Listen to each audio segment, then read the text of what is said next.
Assalamualaikum warahmatullahi wabarakatuh. Perkenalkan, kami dari kelompok 7 dan kelompok 8. Di sini, kami akan melakukan tanya jawab terkait materi container virtualization, yang dimana yang bertugas sebagai penguji adalah kelompok 7 dan yang diuji adalah kelompok 8.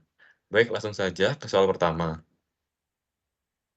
Baik, soal pertama, apa perbedaan utama antara container virtualization dan virtual machine? A. Kontainer menjalankan GUI/OS sendiri, sedangkan VM tidak. B. VM berbagi kernel host OS, sedangkan kontainer tidak. C. Kontainer membutuhkan hypervisor, sedangkan VM tidak.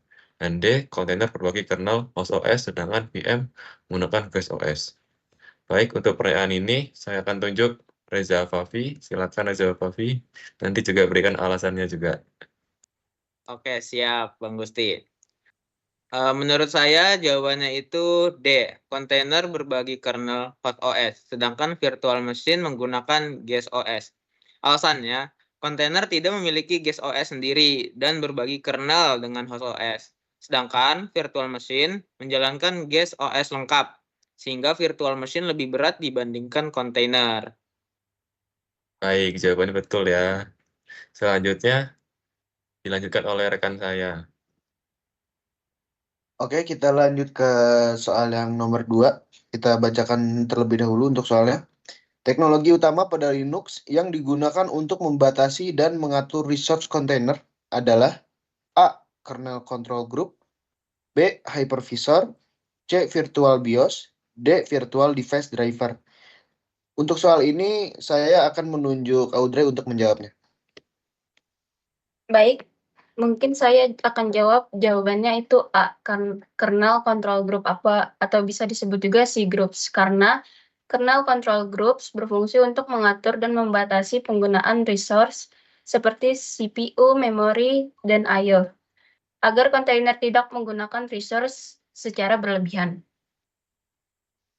Oke, jawaban yang dijawab oleh Audrey benar. Lanjut ke soal yang berikutnya. Lanjut soal nomor 3 ya. Manakah pernyataan yang benar tentang kontainer dibandingkan virtual machine?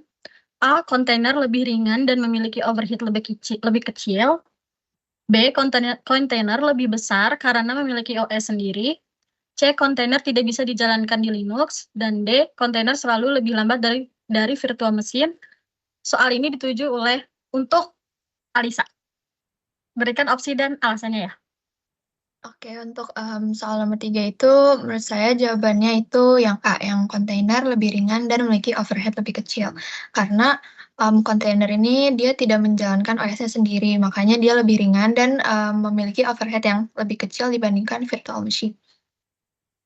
Untuk jawaban nomor 3 benar ya?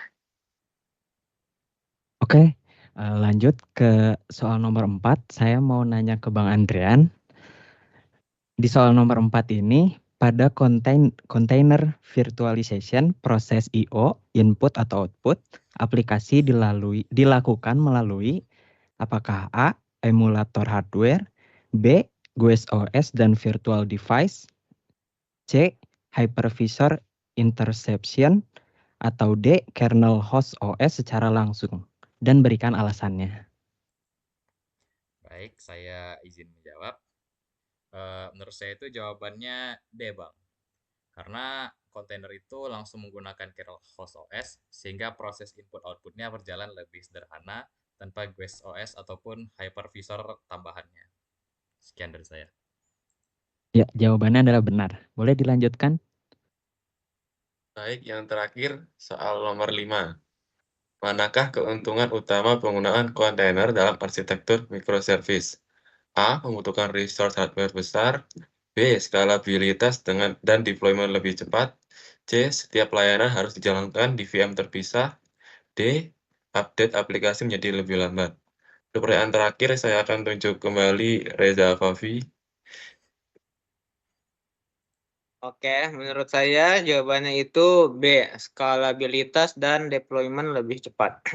Kenapa? Karena kontainer sangat cocok untuk microservice karena ringan, cepat dideploy, dan mudah diskalakan. Sehingga update dan pengembangan aplikasi bisa dilakukan lebih cepat. Baik, jawabannya benar ya. Baik, karena tadi sudah pertanyaan terakhir, mungkin sekian dari kelompok 7 dan kelompok 8. Terima kasih, mohon maaf jika ada salah kata. Wassalamualaikum warahmatullahi wabarakatuh.